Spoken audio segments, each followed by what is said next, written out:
Lynch ordering justice to preserve all new records in these ongoing investigations of Hillary Clinton. Great to see you, Congressman. So you expect that they will abide by that and make sure that the records are preserved, because they apparently haven't been by everyone on Hillary's team in the past.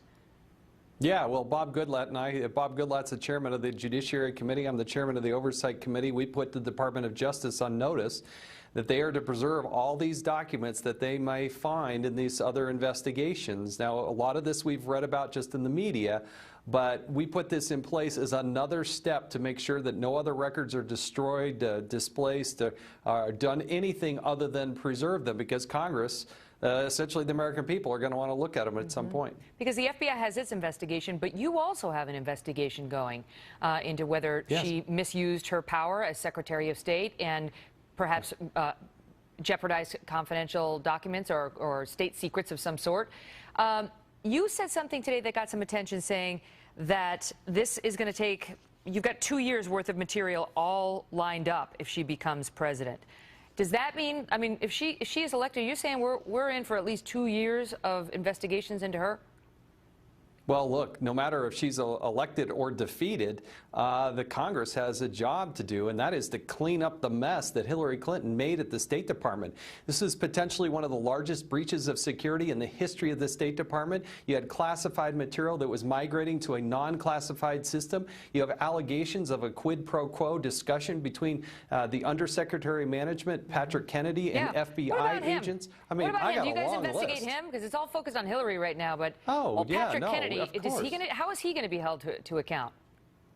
Look, we're going to expose this. We're going to shine light on it. That's what we do in the United States of America. We're different than the rest of the world. We are self-critical, and I have a constitutional duty to be the tip of the spear, to be that check and balance on the executive branch. I'm not here to be a cheerleader for the president, and shame on those Democrats and the others who say, oh, we should just back off if she's elected. No, no matter what happens in this election, we're going to work to hold her accountable. She's the one that created this mess. What about, I have to ask you about the fact that you say you're voting for Donald Trump. You said just earlier last month, October 8th, the day of the Access Hollywood tape breaking, I'm out. I can no longer endorse Donald Trump for president. And you talked about your 15-year-old daughter, saying you can't look her in the eye and tell her that you endorse this man when he acts like this. So, you know, I realize voting for him is different than an endorsement, but how are you going to look the same 15-year-old daughter you referenced and explain your vote? Well, my wife and I did vote for Donald Trump last week. I think we're doing and going through a lot of the discussions that people all across this country are doing. I never, ever want to be able to say it's President Hillary Clinton, and that's the choice. There's only two people that have a chance of becoming the president.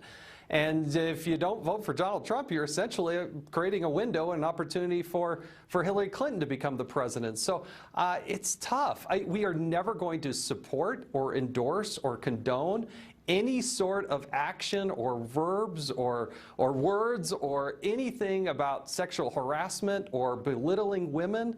I don't want to ever be in that position, but we're with a choice right now. Okay, but Two people have the chance to become the president. Let me play devil's advocate, because what his critics would say is past is prologue. And if he gets into the office, the most powerful office in the land, and does any of this stuff to any young women, that's on you if you voted for him. That's their argument. Well, it's not like the Clintons have a clean record, Megan. I mean, all you have to do is look what Bill Clinton did in the Oval Office and what he did with interns and all these other lines of women and what they were doing. So it's not as if you're comparing apples to oranges. I mean, it should never be acceptable, ever. And that's exactly what I talked about with my 15-year-old daughter and our son and our other daughter as well. But you have a choice, and if you look at the Supreme Court and you look at all the other issues that face this country, by far, it's Donald Trump is going to be better. That's how we looked at it, and that's why I made the decision to vote this way. But I'm still not going to endorse him. I still can't defend those comments. But we all have to make a choice, and that's a choice that my wife and I made. Congressman Jason Chaffetz, great to see you. Thank you.